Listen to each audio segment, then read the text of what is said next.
What is up, YouTube? Welcome back to my channel. For those of you guys who are new here, my name is Lexi, and I will put my Instagram up above, or down below. But I've got a special guest. As you can see, this is my friend Celeste. So Celeste, if you guys don't know her, which I do believe I've talked about her on my channel before, she has a podcast called Confessions of a Bikini Pro. She's wearing the shirt. But more specifically, she really works in like the mental health space of bodybuilding.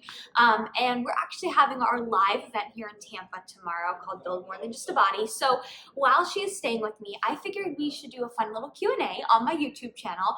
So we're going to just talk. I put a Q&A box on my Instagram and wanted to get some questions from you guys. But first, before we do that, I will let Celeste kind of just like pitch herself here for like 30 seconds or so. Just tell you guys a little bit about her if you are interested in learning more about what she does. So go for it. Yes, so Build More Than Just a Body is the mission. I like to help people specifically with their relationship with food and their body image and show competitors that you can have a healthy relationship with those things without giving up the sport you love or your physique goals. So that's really what I do, and it's something I'm very passionate about. And yes, she mentioned the podcast, so if you guys haven't heard that, it's on any streaming platform. Just search Confessions of a Bikini Pro. Yes, and I really like Celeste's approach because I find that sometimes mental health and bodybuilding, I find that a lot of people don't think about the mental health side of things, and it's a real thing that you have to consider when it comes to bodybuilding, like prioritizing your mental health if you want longevity in the sport and if you want to have a successful time doing so. So let's cut to the chase. Let's get to our questions. These are straight from my Instagram, so we are not making these up. These are from people. You don't have to say their name, but just we'll run down the list of the questions. And I should say too, I do have a background in mental health. So I got my degree in psychology and my degree in clinical mental health counseling. I'm a national certified counselor. So it's not just like I'm here pretending. And I think there's a lot of people who probably have difficulty trusting mental health professionals because they've been told not to compete by those people. So I do want to just preface this that I think that is kind of what sets me apart. So first question, I think this is a great question for you. Does bodybuilding and high protein diets actually cause kidney damage? Bodybuilding and high protein diets and kidney damage? No. That's my short answer. I'm gonna try not to go to like into too much depth here. However, specifically, I know if you check out Lane Norton's Instagram page, I'm sure many of you guys are familiar with him. He has put out a lot of like statistical research that actually shows and debunks that myth. I know that is kind of a stereotypical myth. I mean, let's be honest. If you're sitting here and you're like a 100-pound female and you're eating 300 grams of protein, okay, well then maybe you're going to have some issues, but I have never seen any issues in my time of being in this space or with myself with any bodybuilders having any issues with their kidneys because of their protein intake. All right. Now, how can a sport based on how you look be healthy for your mind? Oh, this is a great question. I'm going to let you kind of answer this. So how can bodybuilding be healthy when it comes to your mind? If it's so focused on your physique and changing your body. Well, I think it comes down to perspective and intention. If you go into bodybuilding only with the intention of changing your physique, it likely won't be healthy for your mind because that'll dominate the majority of your thoughts and decision making, and that'll be the intention. And with bodybuilding, your body's always changing.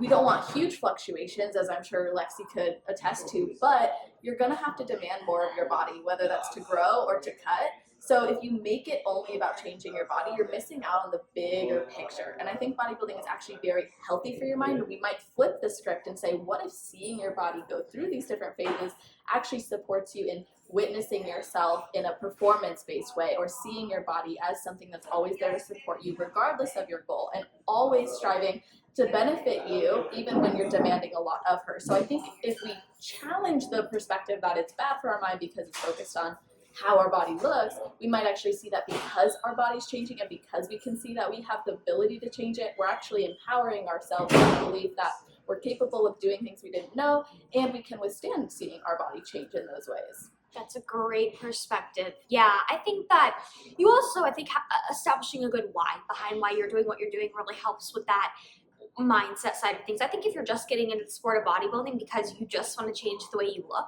I do think that can be unhealthy from a mindset standpoint, right? Like you have to get into the sport realizing it's much more than what you look like.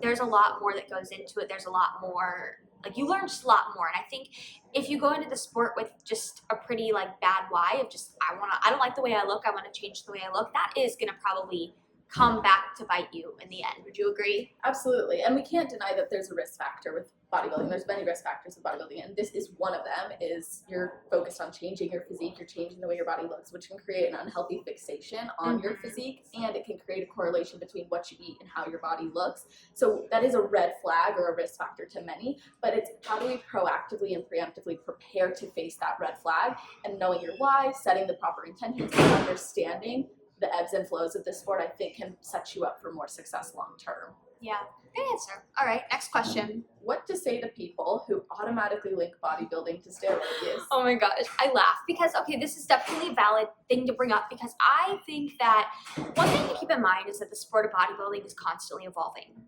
It's a lot different nowadays than it was 20 years ago, even 10 years ago, even 5 years ago. It's always evolving.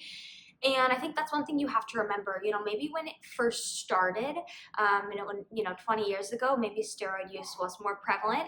In fact, I would say it probably was.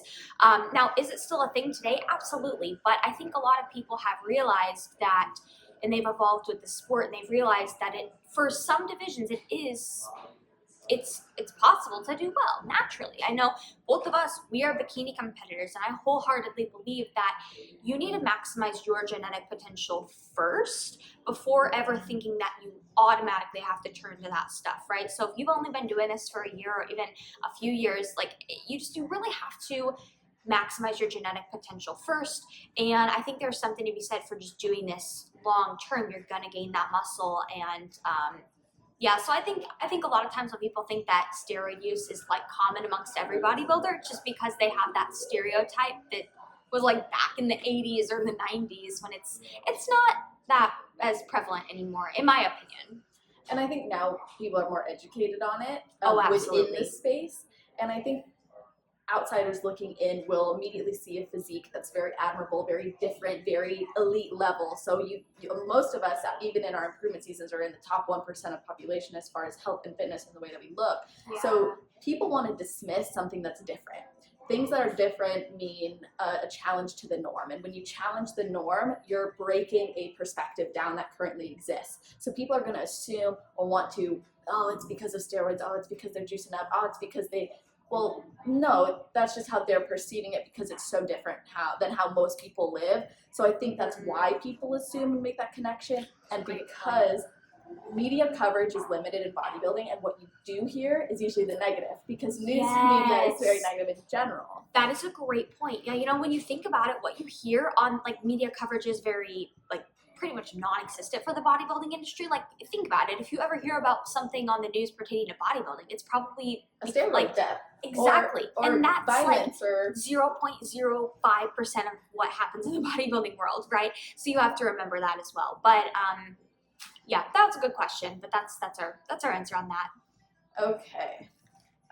What's something you've learned in bodybuilding that translates in other areas or relationships? Ooh, I love this one particularly because I think when you get into the sport, you truly realize that it's more than just the physique aspect. Like, you're not just transforming your body from a physical standpoint. Yes, you're doing that, but you are learning so much about yourself throughout the process. And I tell all of my clients, and I think everybody who's a bodybuilder can attest to this, you learn so much about yourself throughout the process. I don't know. I'm totally blanking on the question again. What was it like? How does it affect other relationships and areas of your life?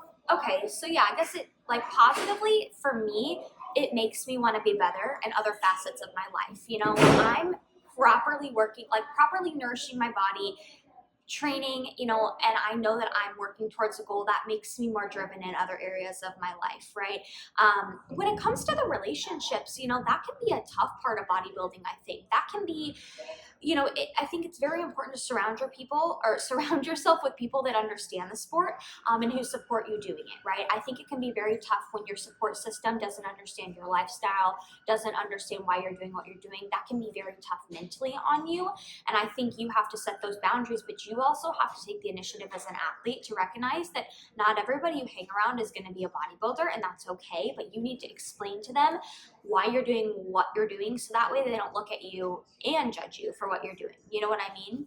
Yeah, and bodybuilding, I think from a personal experience for me, has helped me in developing a lot of patience and a lot of pride in what I do, because it's a slow process. Like strength gains, usually it's diminishing returns over time. It's very small wins, and you have to learn to love the process so much that regardless of the outcome, that delayed gratification, you want to still commit to it. So for me, it's like building a business is the same way. Building a really strong relationship is the same way. Having friendships that are meaningful, the same thing. And bodybuilding really connects you, I believe, to your body and to your needs emotionally and spiritually and physically in every way, that as you can learn to anticipate your own needs, you'll become more emotionally intelligent to anticipate other people's needs. So I think that can have a really positive impact on relationships, because you might notice, oh, when I haven't eaten an X amount of time, or I haven't taken care of this in my life, or I don't have this structured approach to something, it affects me in this way. And you might witness someone you care about going through something and automatically anticipate needs or be able to better attend to them, because bodybuilding forces you to be present with yourself. If you don't go on autopilot mode, which I'm not even gonna get into that, but if you don't do that, you'll be more in touch with yourself, and therefore I think you can be more in tune with others. And having the structure, the commitment, all the discipline that you need in order to be successful in this sport for the long run and really understand your needs and your best approach, you have to set up your life to support that too. So you might be able to spend more time with friends, more time with family, because you have your schedule down and you're prioritizing the things that matter. I agree. Okay, let's see. Did you ever lose your period on prep? Any ways to avoid this?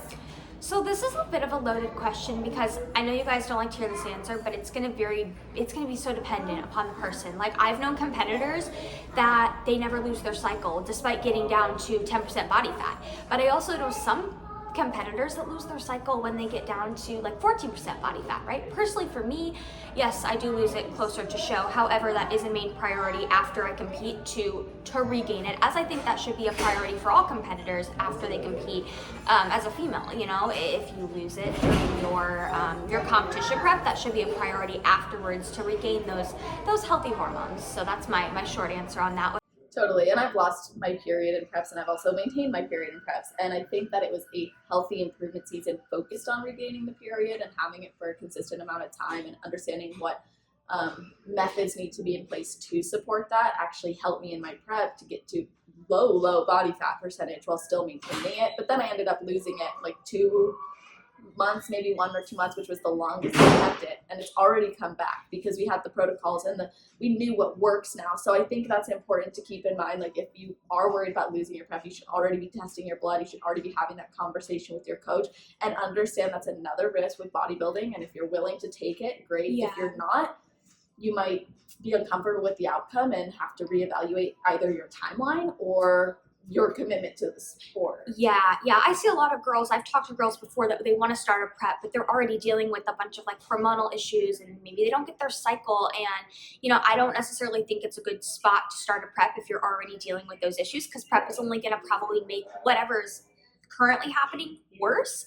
And yeah, so I think it's going to be highly dependent upon the person. I know a lot of competitors that don't lose theirs, but I also know some competitors that do. So it is going to be just very person dependent. And I think something else to note, and again, I'm not going to go too far into this because I don't want to like go outside my scope, but losing your cycle is not always just dictated by body fat levels. That's part of it, but a lot of it has to do with the stress you're putting on your body.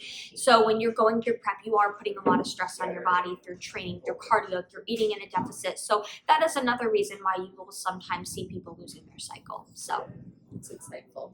Yeah, I think we got a couple more. All right. Well, let's go straight to, how do you know if hormones are back to normal without labs? Well, without labs, so I'm a big advocate, get your blood work. Get your blood work if you think or suspect anything's off, because to be honest, that is the only way you truthfully know what is going on in your body and what you need to work on restoring. Typically though, I mean, you're gonna probably have, there's certain things that you may, like hair loss or like there's certain symptoms that you may experience. Hair growth.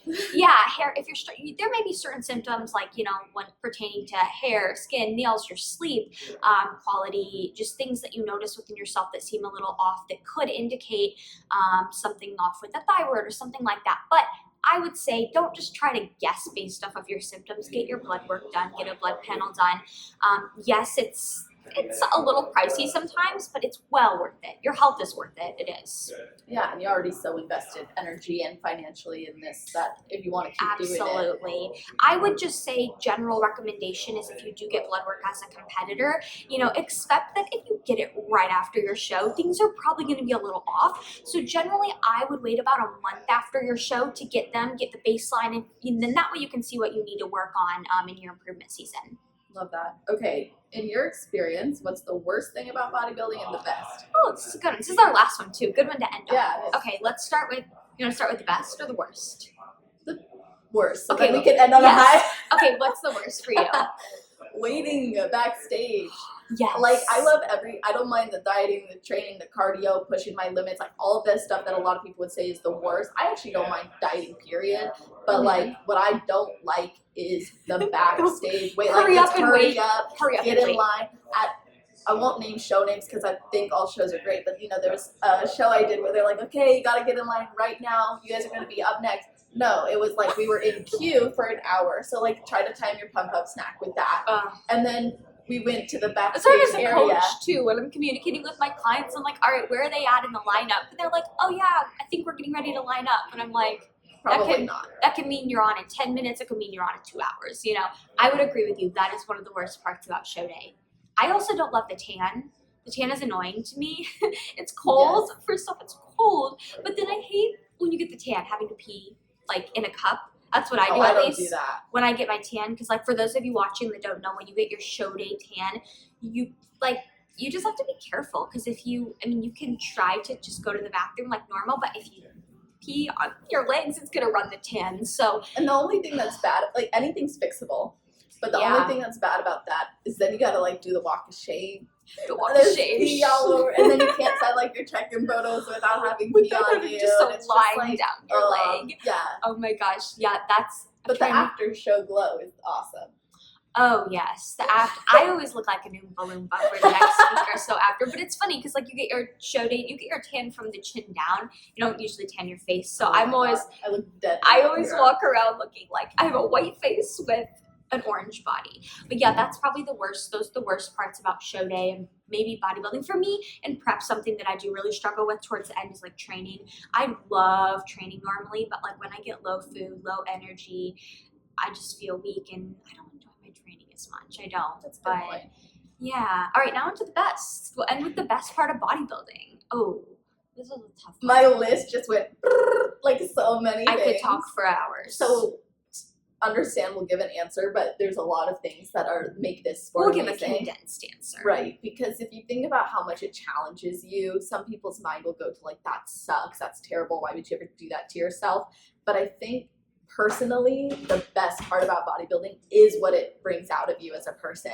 It is what it allows you to see you're capable of. It is who you become when pursuing something that's meaningful for you and that on the surface maybe looks a certain way to other people, but for you it's something that only you'll ever fully understand. And I think the best part is also community. I don't want to make a long list, but like I would never have had an opportunity to become friends with Lexi if it wasn't for bodybuilding. So for me, it's like the community, but it's who you become in that process. It's how it teaches you about yourself and nourishment and performance and mentally, emotionally. Like it's hard to even put into words because of how amazing this is, and you really have to love it to commit to this because it will challenge you. It will demand of you to respect yourself, respect your goals, respect your process, trust other people, trust yourself. Like it demands a lot of patience as well. And you have to be willing, you have to be prepared to lose and and excited to win, but know that even when you win, your target on your back gets bigger. So you just have to, like, it just demands you to be a very focused It does. individual. You took the words right out of my mouth. I would agree. The community is huge. Like, I have met so many amazing people from the sport of bodybuilding, and to be honest, it just forces me to be a better person in other areas of my life too. I feel like bodybuilding is a positive domino effect into other facets of my life. Like, it makes me want to be a better coach. It makes me want to be a better daughter. It makes me want to be a better sister. It makes me want to be a better friend. Like, it just carries into other facets of my life, and it's a fun challenge to work towards. But know that it is a challenge, but it is a challenge that you invest a lot towards, right? So I don't want people to watch us thinking, oh, it's just a fun challenge, I'm gonna, like don't take that lightly. It's a lot, but it's well worth it. So yeah, that was a good one to end on. So that wraps up our Q&A. We got through all the questions, and I think this was a perfect timing. So I hope you guys enjoyed this video. If you have made it this far, please give it a thumbs up, subscribe to my channel, share this video, and tag us both if you liked it. I'll put our Instagrams below on the screen, and they'll be in the description box as well. That way, if you do want to connect with Celeste and look at the services that she provides, you can. But I hope that wherever you guys are at in the world, that you have a great rest of your day. Thank you for watching. Bye, guys.